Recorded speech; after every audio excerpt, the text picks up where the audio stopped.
Coucou, c'est Mumu. Allez, deuxième vidéo sur le sujet de défi numéro 2 pour mon association Les Scrapésiennes. Je vous remets en image le sujet du défi. Donc, des bruchos, du rose et du doré en combo et un effet mobile. Pour cet effet mobile, là, on va voir un effet super simple à réaliser. C'est un effet qu'on trouve un petit peu partout sur Internet, donc c'est pas une révélation, mais c'est très facile à réaliser et je tenais quand même à le partager avec vous. Donc cette fois-ci, au niveau du matériel, donc il me faut de la mousse 3D, donc ici en rouleau. J'ai découpé dans mon papier multitechnique mon fond, mon support et ma base de travail. Je vais travailler avec ce tampon de chez All & Create, c'est le numéro 102.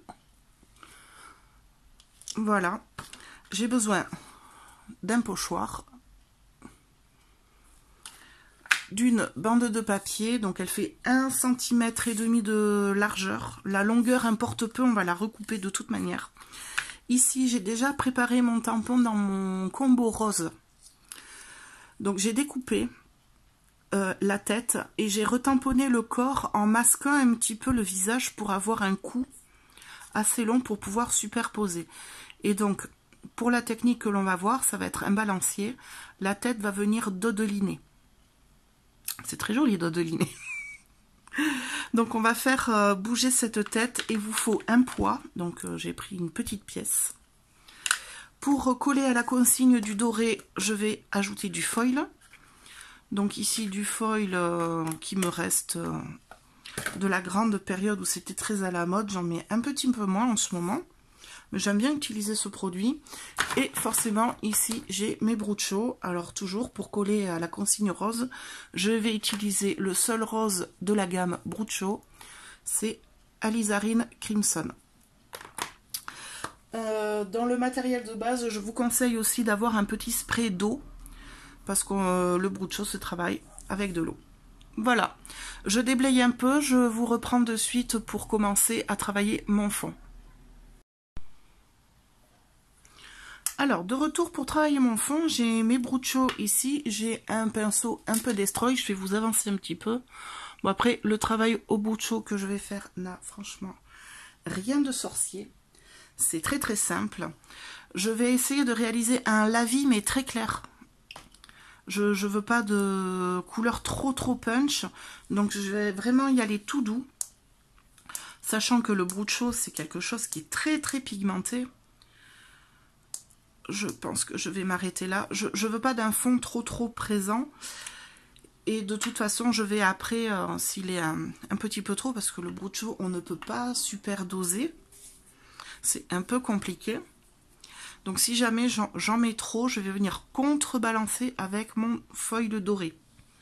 Donc j'ai posé ma poudre de pigment sur mon papier. Et là, je vais sprayer de l'eau. Mais alors, je vais le sprayer d'assez haut pour pas exploser ma poudre. Quand on spraye trop près, la poudre éclate et ça vous en balance un peu partout sur votre plan de travail. Et si vous nettoyez pas bien votre plan de travail, vous allez vous retrouver de la couleur absolument partout. Donc, j'y vais assez haut. Donc là, bien 30 cm. Et je viens sprayer doucement mon fond. Et une fois que mon pigment est collé sur mon papier, là, je peux me rapprocher. Donc, vous voyez, le pigment est extrêmement puissant. Et là, je vais venir colorer au pinceau les bords de ma feuille.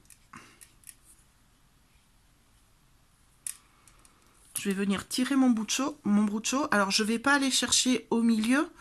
J'aime beaucoup cet effet de pigment qui est un peu éclaté, mais qui se voit quand même. Mais j'ai envie d'avoir vraiment du rose, de la couleur sur toute la surface de ma zone de travail.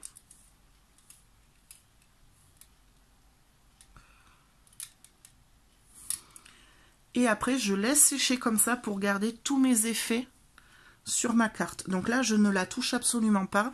Je vais me brancher le heat gun pour aller plus vite et je vais sécher ça tranquillement. Alors, ça y est, c'est bien sec. Maintenant, je vais prendre mon support. Donc, carte avec les petits trous. Je vais la caler bien à l'endroit que je veux. En fait, c'est pour voir un petit peu le placement de mon personnage. Donc, je prends mon tampon. Je vais venir mettre le corps de mon lama, la tête. Et là, je vais placer mon pochoir, voir un petit peu à partir d'où je peux faire rayonner. Donc, c'est un pochoir avec des rayons. Je ne sais pas si vous voyez bien avec la lumière. Je l'ai découpé à la caméo dans du rhodoïde, donc il est assez fin, assez léger. Et là, je vais venir le positionner, voir à peu près où je le mets. Je vais prendre juste ma carte de travail et avec du scotch repositionnable, je vais venir le positionner à l'envers. Hop, c'est juste pour pas qu'il bouge après. Je vais enlever mon tampon. Tchouk. Là. Donc là, j'ai mon pochoir qui est positionné. Je vais prendre ma tacky glue. Alors, c'est pas la peine d'avoir une colle spéciale hein, pour jouer avec le foil. Donc, je vais éloigner tout pour ne rien tâcher. Je vais prendre un petit morceau de feuille de foil. Alors, moi, je l'ai en rouleau. Il existe en feuille. Vous pouvez utiliser des flocons. C'est vous qui voyez. Si vous n'avez pas de foil, eh bien, vous pouvez faire avec de la pâte à relief doré. Alors attention à l'épaisseur, hein, ne pas le faire trop épais. Vous pouvez aussi y aller à l'embossage à chaud. C'est vous à voir quel est le format et ce qui vous fait le plus plaisir et ce que vous avez comme matériel à la maison forcément. Après en scrap, hein, c'est vraiment comme on aime. Donc moi je suis tombée sur mon foil, je me suis dit que ça pouvait être intéressant de revoir un petit peu le foil. Donc là je vais poser ma tacky glue à la base de mes rayons, un petit peu partout. Alors je veux pas qu'il soit très marqué, je veux que ce soit un petit peu flou, voilà, mais je veux qu'on voit un petit peu mes rayons. Alors je la pose en paquet, hein, il n'y a pas de souci, et après avec mon doigt je vais venir vraiment l'étaler. Le fait de poser tout le pochoir en même temps, comme c'est un petit format, ça pose pas de souci au niveau de la colle. Elle aura pas trop le temps de sécher avant que je place mon foil. Mais il faut quand même qu'elle prenne un petit peu pour pouvoir que le foil adhère correctement à ma feuille. Donc là, tout simplement, avec mon doigt, je viens étaler ma colle. Alors je fais bien attention de ne pas trop appuyer non plus, pour pas que la colle passe sous le pochoir. Alors ça va forcément arriver un petit peu. Voilà, je fais attention qu'il n'y ait pas de gros paquets. Et là, je peux enlever mon pochoir. J'enlève aussi mon scotch. Autrement, le foil va se coller sur le scotch.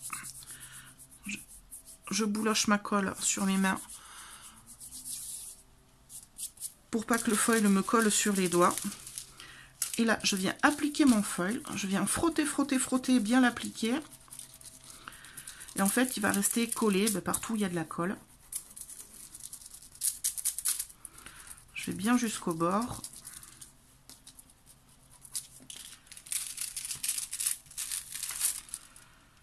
Voilà. Et je répète autant de fois que nécessaire. Le foil se détache du papier plastique et vient se coller sur mon fond.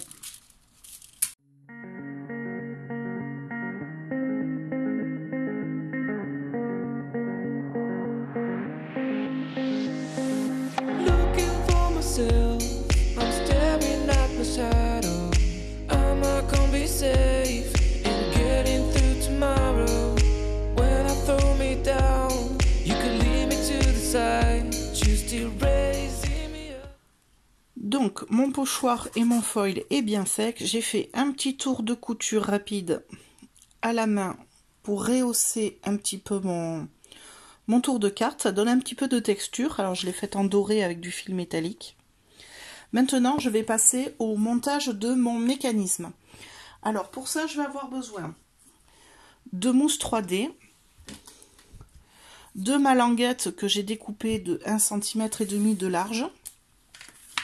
Je vais avoir besoin de ma petite pièce, de scotch ou de sparadrap, ce que vous voulez. et de quoi faire un trou. Voilà, mon tamponnage pour prendre mes repères. Et un petit crayon. Touc. Crayon à papier.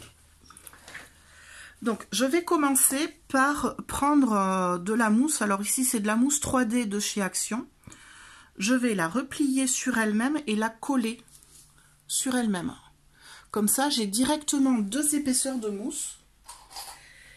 Et ma mousse sera autocollante recto verso, donc je pourrai la coller directement là où elle doit aller. Donc je l'appuie bien, je force bien dessus et je vais venir avec de quoi faire un trou, percer ma mousse et surtout récupérer l'intérieur. C'est l'intérieur qu'il nous faut pour le mécanisme. Donc j'ai réglé sur ma Crop-A-Dil le grand trou. Vous pouvez faire avec le petit si vous voulez. Moi je préfère le grand pour bien assurer. Donc je perce un trou. Je vais aller... Ah, où c'est qui me l'a mis? Hop, il était resté collé sur le bitonio de la Crop-A-Dil. Donc je vais prendre mon crayon, je vais le faire sauter. Là. Donc elle, on la met de côté. Je récupère bien mon petit rond de mousse, en fait. C'est celui-là dont j'ai besoin et du coup, il est autocollant des 2 côtés. Touc. Voilà. Ici, je vais venir prendre un repère de où va aller la tête de mon lama. Et je vais venir me faire un repère au crayon.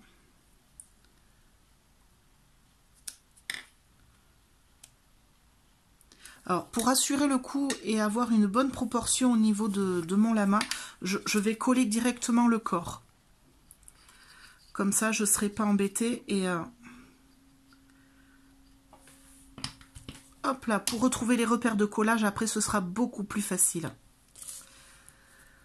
Donc, je le laisse dépasser, moi, un petit peu en bas, mon lama, parce que j'ai mon support de travail qui est plus grand. Et les pattes, du coup, vont dépasser sur le support. Voilà, c'est un grand tamponnage que j'ai pris. Donc, voilà, je colle bien. Je passe ma tête. Donc, ma tête va bouger comme ça, dodelinée. Donc, il faut qu'elle ait un axe assez haut, parce qu'il a une grande coiffure. Donc je vais faire mon repère à ce niveau-là. Là, j'enlève et je viens faire une marque au crayon. Avec la même taille de trou, je vais percer au niveau de ma marque. Donc là, je reprends ma Crop-A-Dil. Alors, je repère bien où j'ai. Et je fais un trou. Donc jusque là, ça va, c'est tranquille. Maintenant, je vais prendre ma languette. Alors, ma languette, vaut mieux prendre du papier bien épais. Alors, si vous avez du 300 grammes, c'est parfait. Moi, c'est pas du 300 grammes. Je vais la plier en 2 et la coller sur elle-même pour avoir une bonne épaisseur et une bonne rigidité du coup de la languette. Donc là, hop. Alors, la taille importe peu puisque de toute manière, on va recouper à la taille qu'il nous faut après.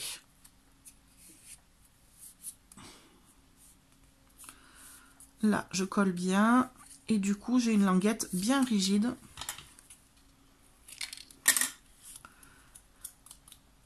Bien épaisse. Et je vais venir coller. Alors, je vais assurer le collage avec un point de colle. Je vais venir coller mon petit rond en mousse découpé plus tôt. Donc j'enlève la protection et je colle au milieu de ma languette.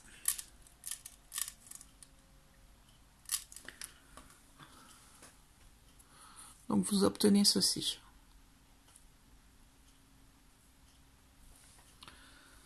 Donc j'appuie bien pour que ça colle. Là je vais prendre un peu la taille, je vais la raccourcir légèrement.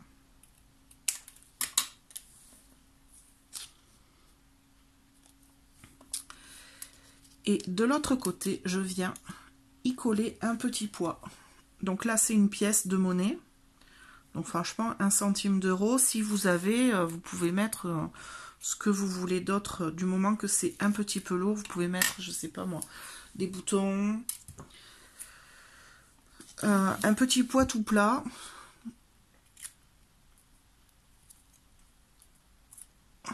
Hop, mon scotch est trop court. Pour faire en sorte vraiment, c'est le poids qui va faire le mouvement de balancier. Donc il faut quand même que ce soit un petit peu lourd pour pouvoir entraîner le mécanisme. Hop.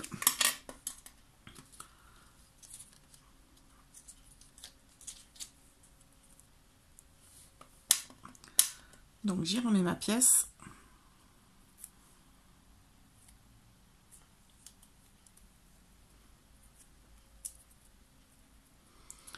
Là, et là, on a notre mécanisme de balancier. Donc, on va le passer à l'arrière de notre carte. Et vous voyez, ça va balancer tout seul.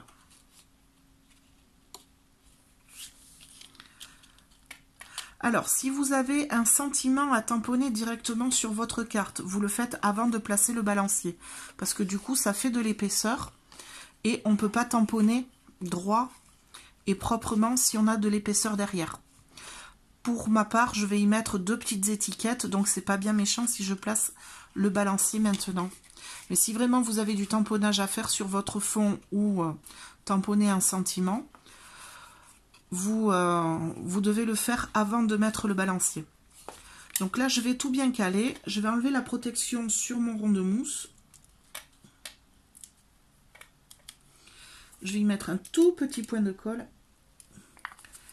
Et là, je vais venir y coller la tête de mon lama.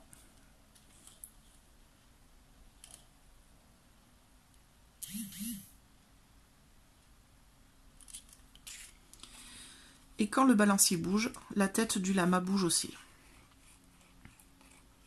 Alors, vous voyez, ça bouge énormément. Je vais me créer à l'arrière 2 cales pour limiter le déplacement de mon balancier. Donc, je vais reprendre ma chute de mousse 3D.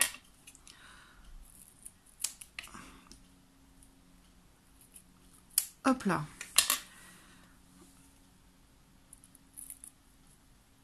Je vais l'ouvrir. Et là, je vais venir prendre le repère de jusqu'où je veux que ça balance. Donc, ici.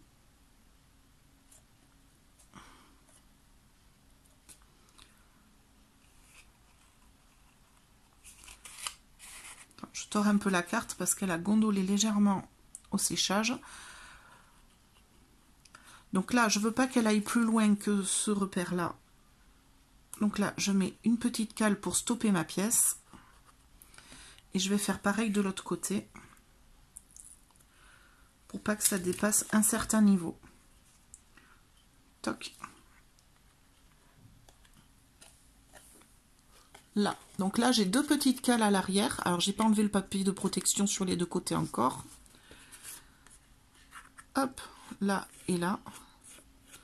Qui limite le mouvement. Et ma tête, elle dodeline sur mon lama. Maintenant, je vais pouvoir placer de la mousse 3D tout autour pour pouvoir coller sur ma base de carte Memoridex.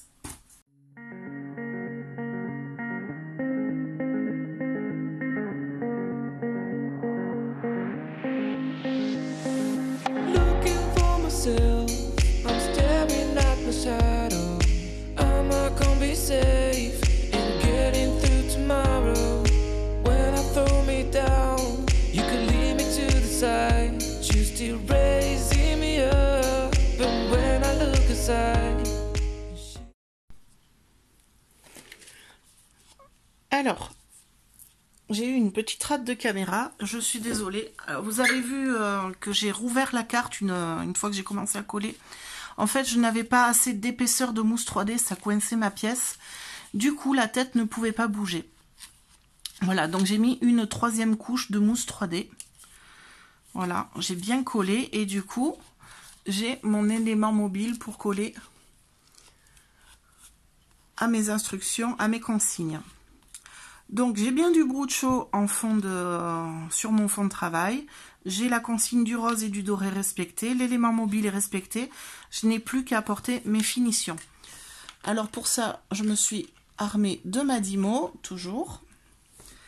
J'ai fait mes petites étiquettes de titres. Donc Positive Vibes, onde positive, que je vais venir coller là, et je vais apporter des micro strass. Alors c'est toujours des restes de peinture diamant là, petits strass à coller où on fait des tableaux. Donc je vais y mettre des noirs, pas des dorés. Bon, trop de doré tue le doré. J'en ai déjà pas mal qui est présent en fond. Pour apporter le contraste, je préfère apporter quelques petits strass noirs. Voilà, je vous laisse ici, je vous montre ça à la fin. N'hésitez pas à liker et à partager cette vidéo, à participer. Vous avez toujours le lien de la page Facebook de l'asso dans le descriptif sous la vidéo. N'hésitez pas à venir voir le travail des adhérentes et vous à y mettre votre travail si vous souhaitez participer avec nous, tout est possible. Hop là, et moi je vous dis à très bientôt pour d'autres vidéos.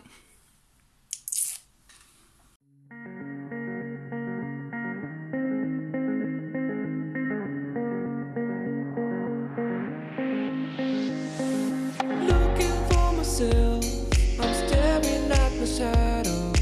Am I gonna be safe?